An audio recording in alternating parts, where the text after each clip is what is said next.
तो यार कैसे हो आप सब। स्वागत है आप सभी का एक और वीडियो में हमारे चैनल की, जिसमें हम बात करेंगे इंपॉर्टेंस ऑफ कंज्यूमर प्रोटेक्शन। देखो, कंज्यूमर प्रोटेक्शन क्या होता है ये सब मैं आपको बता चुका हूं पिछली वीडियो में कि कंज्यूमर को अनस्क्रपलस, अनफेयर और एक्सप्लॉयटेटिव ट्रेड प्रैक्टिसेस से बचाना, जो कि प्रोड्यूसर्स, मैन्युफैक्चरर्स, सेलर्स करते हैं अपने फायदे के लिए, वो होती है कंज्यूमर प्रोटेक्शन। तो बात ना यहाँ मजेदार ये आती है, कंज्यूमर प्रोटेक्शन से किसका फायदा? ऑब्वियसली कंज्यूमर का। लेकिन कंज्यूमर प्रोटेक्शन से कंज्यूमर के साथ साथ बिजनेस का भी फायदा होता है। वो कैसे होता है? तो हमें आज पढ़नी है इंपॉर्टेंस ऑफ कंज्यूमर प्रोटेक्शन की कंज्यूमर प्रोटेक्शन क्यों जरूरी है।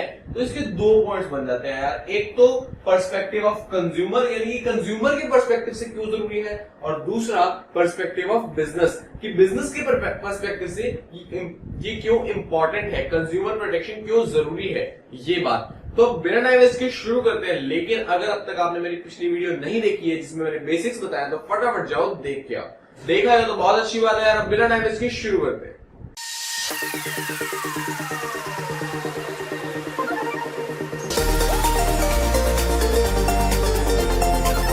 तो देखो दोस्तों, बात यहाँ पे ऐसी है कि इंपॉर्टेंस वाले जो पॉइंट्स है ना, हाँ, हर पॉइंट की एक एसेंस है।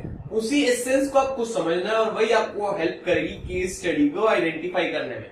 यहाँ आपको क्वालिटी मैटर करना है और आप अपनी बकवास नहीं मार सकते। तो हर पॉइंट की एक बात समझो। पहला पॉइंट आता है wide spread exploitation of the consumers from the hands of producers, manufacturers and sellers. Sellers या मैन्युफैक्चरर्स जो भी हैं वो कंज्यूमर्स को बहुत ज्यादा एक्सप्लॉयट करते हैं। वाइड स्प्रेड एक्सप्लॉयटेशन है हर तरह से। यहाँ आप वो मेथड्स एक्सप्लेन करोगे कि अंडर रेट होता है, एमआरपी से ज्यादा है, वारंटी नहीं होती, आफ्टर सेल सर्विसेज नहीं होती, प्रोडक्ट बिलो एक्सपेक्टेशन होता है, एडल्ट्रेटेड होता है, सबस्टैंडर्ड क्वालिटी होती है, कुछ भी वो सब बातें दिखाओगे आप कि कंज्यूमर वाइडली एक्सप्लॉयट हो रहा है। और उसी एक्सप्लॉयटेशन से बचने के लिए हमें क्या चाहिए?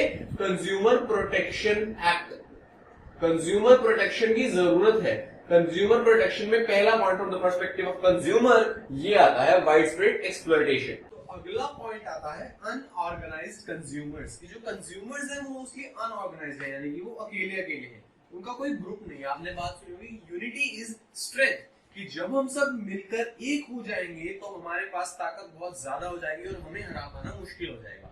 ऐसे ही जो कंज्यूमर्स है ना, वो अनऑर्गेनाइज्ड है, मतलब वो जुड़े हुए नहीं है कि वो अपने प्रोड्यूसर का, मैन्युफैक्चरर का, सेलर का सामना कर सके उनके द्वारा करी जाने वाली हरकतों से। जो मतलब गलत चीजें जो कर रहे हैं वो एक अकेले पे कर रहे हैं, तो वो सारे सहन नहीं कर पाते। अगर वो मिले हुए होंगे तो ओके, लेकिन क्योंकि ये अनऑर्गेनाइज्ड है इसलिए हमें जरूरत है कंज्यूमर प्रोटेक्शन की। ये भी एक पॉइंट है। इंडिया में ना ऑर्गेनाइजेशंस बन रही हैं कंज्यूमर को प्रोटेक्ट करने के लिए, जैसे एनजीओस वगैरह होते हैं, कंज्यूमर प्रोटेक्शन एनजीओस, वो काफी ज्यादा बन रहे हैं और आज के डेट में इंक्रीज भी हो रही है, लेकिन वो फिर भी काफी कम है। इसलिए हमें कंज्यूमर प्रोटेक्शन चाहिए, ये कहता है हमारा सेकंड पॉइंट। बेसिकली अकेले होने का फायदा जो उठाते हैं वो ना उठा पाए। थर्ड पॉइंट पे आते हैं, वो है consumer ignorance. Consumer ignorance, consumer जो है वो इग्नोरेंट है, वो चीजों को इग्नोर कर देता है कि कोई बात नहीं, मेरे साथ कोई दिक्कत होगी छोड़ो पड़े, कोई 10-15 रुपए की बात है मैं ध्यान नहीं दूंगा, मेरे साथ कोई छोटी मोटी दिक्कत होगी कौन मत हमारे यहाँ कोर्ट में जाए, उनके खिलाफ केस फाइल करे, कल को हमें धमकाते हैं, कुछ दिक्कत होती है। तो कंज्यूमर्स बहुत ज्यादा इग्नोरेंट है यार, वो केयर ही नहीं करते कि हाँ मेरे साथ कुछ गलत हुआ तो मुझे कुछ स्टेप लेना चाहिए। इसीलिए हमें कंज्यूमर को प्रोटेक्ट करने की जरूरत है कि वो केयर नहीं भी करते तो भी सरकार का फर्ज बनता है उनको ऐसी ठगियों से बचाना, कि प्रोड्यूसर उनके साथ कुछ भी गलत ना कर पाए, ये इंश्योर करना। इसलिए क्योंकि कंज्यूमर इग्नोरेंट है, वो इन बातों पे ध्यान नहीं देते, वो ध्यान नहीं देते, फिर भी हमारा फर्ज बनता है उनको ऐसी चीजों से बचाना, उनको प्रोटेक्टेड रखना। कंज्यूमर इग्नोरेंस में एक बात और ये भी आ जाती है कि जो कंज्यूमर्स हैं उनको पता नहीं है हमारे राइट्स क्या हैं, हमारे रिस्पॉन्सिबिलिटीज क्या हैं, हम क्या क्या रिलीफ पा सकते हैं। तो इन सब चीजों के बारे में एजुकेट करना भी हमारा एक पार्ट है कंज्यूमर प्रोटेक्शन का। तो इसी कारण से कंज्यूमर प्रोटेक्शन जरूरी है, ये इंपॉर्टेंट है, ये हमें पता लगा, इसलिए कंज्यूमर प्रोटेक्शन की जरूरत है। तो हमने 3 पॉइंट्स पढ़े from the consumer point of view, 3 points consumer के पर्सपेक्टिव से कि कंज्यूमर प्रोटेक्शन क्यों जरूरी है, बिल्कुल बेसिक से। अब बात आती है बिजनेस के पर्सपेक्टिव से, यानी कि एक मैन्युफैक्चरर, एक प्रोड्यूसर, एक सेलर के पर्सपेक्टिव से कंज्यूमर प्रोटेक्शन क्यों जरूरी है। पहला पॉइंट इस चीज में आता है बिजनेस यूजेस सोसाइटीज रिसोर्सेज की। देखो कोई भी फर्म है ना, वो इनपुट लेगी सोसाइटी से और आउटपुट भी देगी सोसाइटी को। तो ये जो सोसाइटी है, इससे जो उसने इनपुट लिया तो उसका फर्ज बनता है कि आउटपुट के बदले में कुछ वैल्यूएबल चीज दे। वैल्यूएबल के साथ साथ उनके साथ कुछ भी गलत ना हो, उनको एक्सप्लॉइट किसी भी तरीके से ना किया जाए।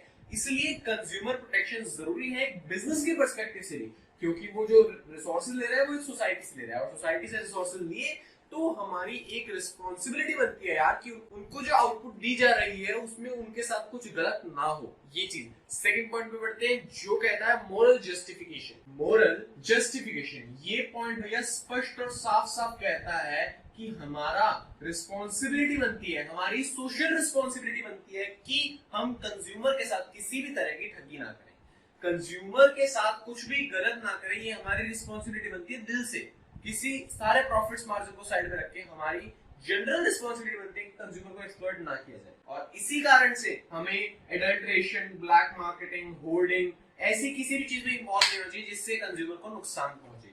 ये बात कहता है मोरल जस्टिफिकेशन। तीसरा पॉइंट जो मैं इसे थोड़ा लिंक करूंगा और आपको शायद कंफ्यूजन हो केस स्टडी के मामले में, वो आएगी सोशल रिस्पॉन्सिबिलिटी। सोशल रिस्पॉन्सिबिलिटी और मोरल जस्टिफिकेशन भाई नाम से कितना कंफ्यूजिंग है यार। सोशल रिस्पॉन्सिबिलिटी जो मेन बात आई वो है स्टेक होल्डर्स की। स्टेक होल्डर्स पता है कौन होते हैं? स्टेक होल्डर्स वो सारे बंदे जिनको बिजनेस के चलने या ना चलने से इंटरेस्ट है। फॉर एग्जांपल इन्वेस्टर जिसने पैसा लगाया, एम्प्लॉयज जिनको सैलरी मिल रही है, क्रेडिटर जिन्होंने वहां से उधार लेना है, सप्लायर जिन्होंने उनको देना है, जो उसके कस्टमर्स हैं उसको भी फर्क पड़ता है, कस्टमर्स को ध्यान रखना है, कस्टमर्स को, मीडिया को भी फर्क पड़ता है, उसके कंपटीटर्स को भी फर्क पड़ता है। वो सारे बंदे जिनको बिजनेस के चलने या ना चलने से फर्क पड़ता है वो होते हैं स्टेक होल्डर्स। तो कस्टमर भी one of the stakeholder है और बिजनेस का फर्ज बनता है हर एक स्टेक होल्डर को सेटिस्फाई करके रखना। तो बिजनेस के फर्ज के हिसाब से हमारी सोशल रिस्पॉन्सिबिलिटी है कि हम अपने हर स्टेक होल्डर के साथ साथ कस्टमर को भी सेटिस्फाइड रखें और उसी सेटिस्फेक्शन को देने में हमें कुछ भी गलत नहीं करना। देखो 3 पॉइंट्स बताए। सबसे पहला, हम वहां से इनपुट ले रहे हैं तो यार हमें अच्छी चीज देनी है, हमने जहां से लिए वहां से गद्दारी नहीं करनी। दूसरा, मोरल जस्टिफिकेशन, हमारी सोशल रिस्पॉन्सिबिलिटी है, ये वर्ड यूज करना। मोरल जस्टिफिकेशन में आपको बात डालनी है कि एक बिजनेस के कस्टमर भगवान है, तो कस्टमर सेटिस्फेक्शन बहुत जरूरी है, इसलिए आप मोरली जस्टिफाई करते हो, आपकी ड्यूटी बनती है कि आप उनको अच्छी चीज दो, कोई ठगी ना करो। सोशल रिस्पॉन्सिबिलिटी में बात आएगी स्टेक होल्डर्स की। जो स्टेक होल्डर्स हैं उन सबको सेटिस्फाई करना, और सबके अंदर कस्टमर भी आते हैं भाई। कस्टमर को सेटिस्फाई करने का मतलब कुछ गलत नहीं करना।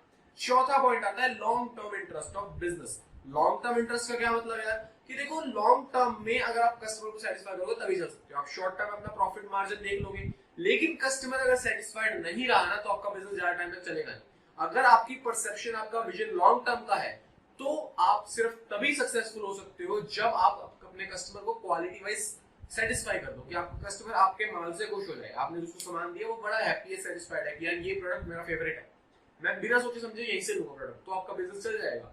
आपको बिजनेस चलाने के लिए कस्टमर को सेटिस्फाई करना पड़ेगा और उसी कारण से कंज्यूमर प्रोटेक्शन जरूरी है, इसलिए क्योंकि आप कोई गलत काम ना करो, अनफेयर, अनस्क्रपलेस, एक्सप्लॉयटेटिव ट्रेड प्रैक्टिसेस में इंडल्ज ना हो।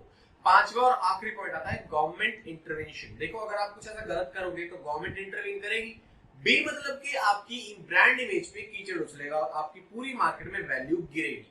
जब भी किसी कंपनी पे कुछ एलिगेशंस लगते हैं तो उसके शेयर्स के प्राइस डाउन चले जाते हैं क्योंकि उसकी ब्रांड इमेज मर गई और उसी के साथ उसकी डिमांड गिर गई, तो उसके शेयर के प्राइसेस भी लो हो गए। इसलिए अगर आप चाहते हो कि गवर्नमेंट आपके बिजनेस में इंटरवीन ना करे बिल्कुल भी और आपके ऊपर कोई बी मतलब की एलिगेशंस ना लगे, तो आप ऐसे पंगों में पड़ो ही मत। अनस्क्रपलेस, अनफेयर और एक्सप्लॉयटेटिव ट्रेड प्रैक्टिसेस से दूर रहो, ऐसा कुछ करो ही मत। ये 5 पॉइंट्स हो गए बिजनेस के पॉइंट ऑफ व्यू से और 3 पॉइंट्स हो गए कस्टमर के पॉइंट ऑफ व्यू से। ये थोड़ा कम इंपॉर्टेंट टॉपिक है लेकिन फिर भी इस पे कई क्वेश्चन देखने को मिल जाते हैं। इस छोटे से चैप्टर में इसको जरूर पढ़ के जाना यार, क्योंकि इसमें आपको चांसेस है कि 3 मार्क्स का क्वेश्चन मिल जाएगा। 3 का नहीं तो 1 मार्क का तो मिल ही जाएगा यार। एक लाइन दी हुई है, 2 लाइन दी हुई है, पहचानो कौन सा पॉइंट लग रहा है किसके पर्सपेक्टिव से। तो बस यार इसी के आज का वीडियो करते हैं खत्म। मिलता हूं आप सबसे अगली वीडियो में जहां हम बात करेंगे 6 कंज्यूमर राइट्स। सबसे इंटरेस्टिंग चीज है इस चैप्टर की, पढ़ने में मजा आएगा, एग्जांपल्स होंगे बिल्कुल लाइवली। तब तक के लिए चैनल को कर दो सब्सक्राइब, क्योंकि अगली वीडियो आने पे आपको नोटिफिकेशन चाहिए ना।